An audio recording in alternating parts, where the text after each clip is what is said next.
Hello everyone, welcome back to my channel Beena Raghav. आज आपके साथ बात करने वाली हूँ निक्की के केस को लेकर, जो कि शायद सभी लोगों ने देख लिया होगा। सोशल मीडिया पे इस समय कितना ज़्यादा वायरल है। अभी कुछ ही समय पहले तो मनीषा को मारा गया था, इतनी बुरी मौत मारा गया था। उसके जस्ट कुछ ही समय बाद ये निक्की का केस आया है, जिसमें निक्की को उसके ससुराल वालों ने जलाकर, बुरी तरह से बेरहमी से पीटकर जलाकर उसमें आग लगा दी। और ये सारी घटना उसके बेटे ने सामने देखी। अपनी माँ को उसने जलते हुए, अपनी आंखों के सामने उसने अपनी माँ को जलते हुए देखा। अब आप जरा ये गौर करिए कि जब एक बच्चा अपनी माँ को जलते हुए देख रहा होगा, खासकर वो जो खुद अभी बहुत छोटा है, जिसे माँ की ज़रूरत है, जब बच्चे ने अपने पिता को अपने ही हाथों से अपनी पत्नी को जलाते हुए, उस बच्चे ने देखा होगा कि कैसे मेरा ही बाप मेरी माँ को जला रहा है, तो कोई ये सोच सकता है कि उस बच्चे पर क्या बीती होगी। इसका अंदाजा कोई नहीं लगा सकता। क्यों नहीं लगा सकता? क्योंकि जिसके साथ होता है वही समझ सकता है। जाके पैर फटी ना भिवाई, और वो क्या जाने पीर पर आई। ये तो सभी लोगों ने कहावत सुनी है, लेकिन आजकल ये कहावतें लोग इस तरह से सच करते जा रहे हैं धीरे धीरे कि इंसानियत पर से ना भरोसा उठ गया है। अगर शादी करके तुझे नहीं रहना था उसके साथ, तुझे उससे कोई दिक्कत थी, तो तलाक ले लेता, कुछ भी कर लेता, उससे अलग हो जाता, उसे छोड़ देता। मारने की क्या जरूरत थी? मारकर तूने क्या हासिल कर लिया? अपनी पत्नी को मारकर उसके बच्चे से, उसकी माँ को अलग करके तूने क्या हासिल कर लिया? ना तो तुझे कुछ मिला, बल्कि अब तुझे जेल की सजा मिलेगी। तो ऐसे लोगों से एक बात कहूंगी, कुछ भी गलत करने से पहले 100 बार सोच लिया करो, क्योंकि गलत का नतीजा कभी अच्छा नहीं होता है। तुम बंद कमरे में गलतियां करते हो, लेकिन वो ऊपर वाला हमेशा अपना कैमरा, अपना सीसीटीवी हमेशा ना ऑन रखता है। उसका सीसीटीवी कभी बंद नहीं होता है। वो सब ऊपर बैठ के देख रहा होता है कि तुम क्या कर्म कर रहे हो और तुम्हें क्या देना है उसे। बच कोई नहीं सकता, बुरे कर्म करके बच कोई नहीं सकता है। अभी मनीषा को मारा था, जिन लोगों ने मनीषा को मारा, सोचो उसे कितने ही बुरी तरीके से तुम लोगों ने मारा था। कितने खुकार लोग होंगे। वो भी तो किसी के बेटे थे। क्या उनके घर में माएँ नहीं होती हैं? क्या उनकी बहन नहीं होती है? जो तुम ऐसा क्राइम करते वक्त जरा सा भी नहीं सोचते हो कि हम किसी की बहन या किसी की बेटी, किसी की माँ, किसी के साथ जो ऐसा गंदा व्यवहार कर रहे हैं, इतनी दरिंदगी कर रहे हैं। मतलब क्या, अगर तुम्हारे घर वालों के साथ कोई ऐसा करे तो तुम्हें कैसा लगेगा? कभी अंदाजा लगाया है इस बात का कि एक जीते जागते इंसान को जिंदा जला देना? अच्छे खासे इंसान कोई जा रहा है, अपने काम से जा रहा है, या किसी की पता नहीं क्या क्या सपने होते हैं, उन सपनों को चकनाचूर कर दिया सिर्फ अपने कुछ समय के मनोरंजन के लिए। उसके सपनों को चकनाचूर कर दिया। 5-10 मिनट के मनोरंजन के लिए तुमने उसके पूरी जिंदगी को बर्बाद कर दिया। उसके संग गलत किया। गलत करने के बाद उसे मारा भी तो इस तरीके से कि गर्दन रेत दी धड़पे से। मतलब इतना सा टुकड़ा बचा था गर्दन का सिर्फ जुड़ा हुआ, मनीषा का सिर्फ इतना सा हिस्सा जुड़ा हुआ था गर्दन का। उसके प्राइवेट पार्ट में रॉड डाल दी थी, उसके चेहरे पर तेजाब डाल दिया था। मतलब थी तो वो जिंदा ना, मर तो नहीं गई थी ना। सोचो, सांसें चल रही थी। इतना बुरा सलूक पहले तो उसके साथ किया, फिर उसके शरीर के साथ ये सब कुछ किया। क्या भेड़िया थे? अरे भेड़िया भी तो शायद ऐसा ना करता हो मेरे ख्याल से। तुम तो पता नहीं, तुम जैसे लोगों की मानसिकता रखने वाले लोगों को क्या ही नाम देना चाहिए। वहीं दूसरी तरफ ये जो निक्की का हस्बैंड है, इसे देखो। तुझे उसके संग रहते हुए 8-9 साल हो गए थे।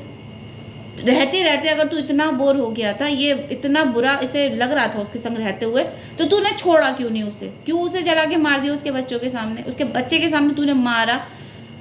कैसे हिम्मत कैसे पड़ जाती है तुम लोगों की मारने की? यहाँ पर मैं एक बात कहूँगी, निक्की मरी है ना, इसमें आधे से ज़्यादा तो इसके माँ बाप की गलती थी। जब तुम्हें पता था कि तुम्हारी लड़की रोज फोन पर तुमसे कह रही है कि पापा ये मुझे परेशान करते हैं, और तुम उनकी डिमांडें पूरी कर रहे थे, वो दहेज के लिए तुम्हारी लड़की को परेशान कर रहे थे, और तुमसे जो भी मांग रहे थे तुम उन्हें देते चले जा रहे थे, तो तुम क्या क्या साबित करना चाह रहे थे? यही तो साबित कर रहे थे ना कि तुम्हारे पास पैसा देने के लिए है, पर अपनी लड़की को रखने के लिए कलेजा नहीं है तुम्हारे पास। मतलब तुम्हें समाज की बदनामी से बहुत बड़ा डर है कि समाज में बदनामी होगी कि लड़कियां शादी के बाद कैसे घर पर आ गई। अब बदनामी का डर नहीं लग रहा है? अब बेटी के जाने के बाद अब रो रहे हो? क्यों रो रहे हो? जब पहले तुम अपने बच्चे का दुख नहीं समझ पाए, तो मरने के बाद क्या उसके लिए रो रहे हो? जो माँ बाप बच्चे के मरने के बाद दुख दिखाते हैं ना, कि भाई हमें अपने बच्चे का जाने का बहुत गम है, हमें बहुत दुख है, तो उनसे एक बात कहूँगी, दुख दिखाना है पहले दिखा दो, उसके मरने के बाद तुम रो, उसके लिए न्याय मांगने के लिए गुहार लगाओ, कोई कुछ नहीं होना।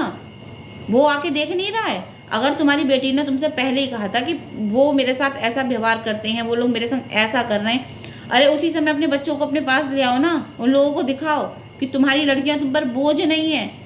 इतना पैसा दहेज के नाम पर, इतना पैसा लड़के वालों को दे दिया जाता है।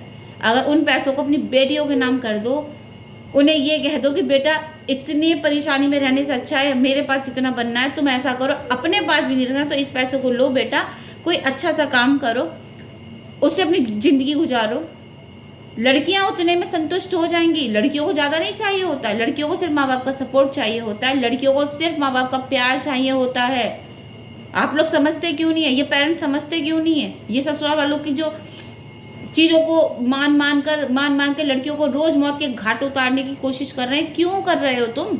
अगर आपके पास पैसा नहीं है तो भी आपको अपनी बेटी को अपने पास रखना चाहिए, तब भी आपको अपने बच्चे को हिम्मत देनी चाहिए, तब भी आपको ये बताना चाहिए कि बेटा तू दुनिया में अकेली नहीं है, हम तेरे माँ बाप हैं, हम तेरे साथ हैं। लेकिन नहीं, लड़कियां परेशान हैं, फ़ोन करके माँ बाप को बता भी रही हैं तो पता चल रहा है माँ बाप कह रहे हैं बेटा बड़ी बदनामी होगी अगर हमारे समाज को पता चल गया कि भाई हमारी लड़की के साथ। अब वो समाज आ रहा है, वो समाज आया आपकी बेटी को बचाने। जब आपकी बेटी जल रही थी तो कौन सा समाज आया था आपकी बेटी को बचाने?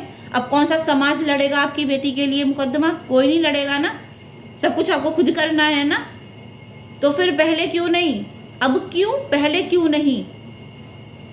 मेरा सवाल हर उस माँ बाप से है जो अपनी बेटियों को शादी के बाद खुद से अलग कर देते हैं। पहली बात, बेटियां बोझ नहीं हैं। दूसरी बात, अगर बेटे आपकी ज़िंदगी काट सकते हैं तो आपकी बेटियां भी आपकी ज़िंदगी काट सकती हैं। लेकिन आपको अपनी बेटियों को इस लायक बनाना चाहिए, बेटियों को हर वक्त समझाना चाहिए, हर वक्त बताना चाहिए कि तुम्हें भी उनकी ज़रूरत है, चाहे शादी हो या ना हो।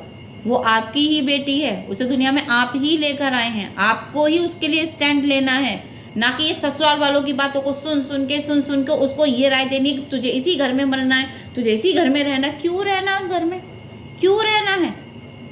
वो भी तो इंसान है। सोचो, जब निक्की के हस्बैंड ने उसके ऊपर तेजाब जो भी कुछ डाला होगा, कितना कांपी होगी ना वो, कितना डरी होगी ना वो।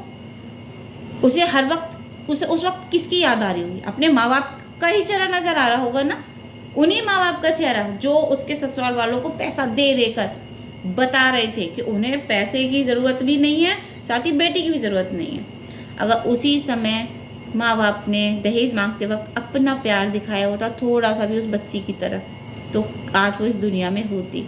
तो मेरी हाथ जोड़कर हर उस माँ बाप से रिक्वेस्ट है जो ससुराल वालों की बातों में आकर उनकी इच्छाओं को पूरा करते हैं, वो अपनी बेटी के लिए गड्ढा खोदते हैं। वो किसी के लिए गड्ढा नहीं खोदते, अपनी बेटी के लिए गड्ढा खोदते हैं। क्योंकि एक समय पर आकर जब आपके पास देने की क्षमता कम हो जाएगी, आपके पास देने के लिए नहीं होगा, तब आपकी बेटी अपनी जान की कीमत देकर आप उनकी इच्छाओं को पूरा करेगी, समझे?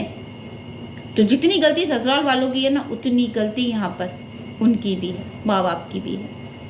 तो इसलिए मैं यही कहूँगी, माँ बाप से हाथ जोड़कर निवेदन है, प्लीज़ अपनी बेटियों के लिए आपको स्टैंड पैसा देकर नहीं लेना है, अपनी बेटियों को आपको प्यार दिखाना है, अपना साथ दिखाना है। और दूसरा, उन लोगों से विशेष रूप से कहूँगी जिनके दिमाग में ये गंदगी भरी हुई है ना कि औरतों को खिलौने की तरह मसल देते हो, तोड़ देते हो, मार देते हो, उन लोगों के लिए एक बात कहूँगी, हद में रह के काम किया करो। अभी जब 4-5 जो केस आए थे जिसमें औरतों ने आदमियों को मारा है ना, तो बवाल उठ गया कि भाई औरतों ने ऐसा कैसे कर दिया, औरतों ने कैसे कर दिया। क्यों, औरत क्यों नहीं कर सकती? जिस तरह से आदमी एक निर्दोष औरत के साथ बुरा करते हुए नहीं कांपता है, वैसे ही एक औरत निर्दोष आदमी के साथ भी ऐसा करते हुए नहीं कांपती। क्यों?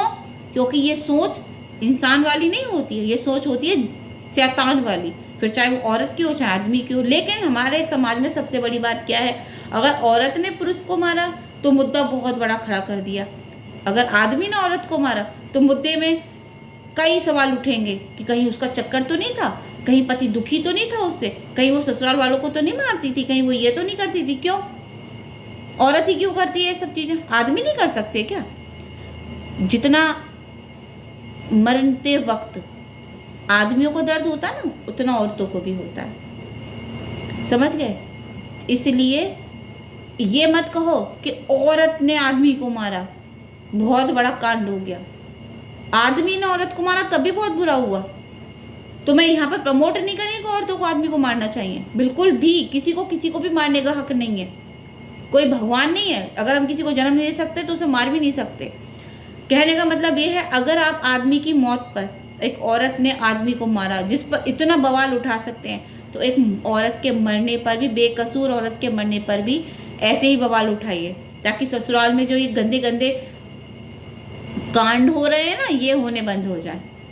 बस आज के लिए इतना ही काफ़ी है। अगर मेरी बातें पसंद आई हो तो प्लीज़ इस वीडियो को शेयर करें ज़्यादा से ज़्यादा, और खासकर उन माँ बाप के पास जो अपनी बेटियों को अपने आप से दूर करके अपना पल्ला झाड़ लेते हैं, और उन सभी कमीने ससुराल वालों के पास शेयर करो जो अपनी बहुओं को जलाते हैं, मारते हैं, पीटते हैं, दहेज के लिए टॉर्चर करते हैं, उन सब के पास शेयर करो। चलिए आज के लिए इतना ही काफ़ी। आप लोगों से इजाज़त लेती हूँ, फिर मिलूँगी नेक्स्ट वीडियो में किसी नए अपडेट के साथ। Thanks for watching.